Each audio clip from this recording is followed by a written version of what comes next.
2008 ముంబై ఉగ్రదాడి తర్వాత పాకిస్తాన్పై ప్రతీకార చర్యలు వద్దని అప్పటి యూపీఏ ప్రభుత్వంపై అంతర్జాతీయంగా తీవ్ర ఒత్తిడి వచ్చిందని కేంద్ర మాజీ మంత్రి చిదంబరం అన్నారు.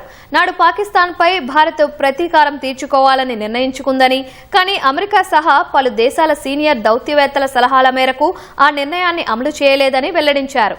ప్రపంచం మొత్తం పాకిస్తాన్కు వ్యతిరేకంగా యుద్ధం ప్రారంభించవద్దని భారత్పై ఒత్తిడి చేసినట్లు ఓ ఇంటర్వ్యూలో చిదంబరం తెలిపారు.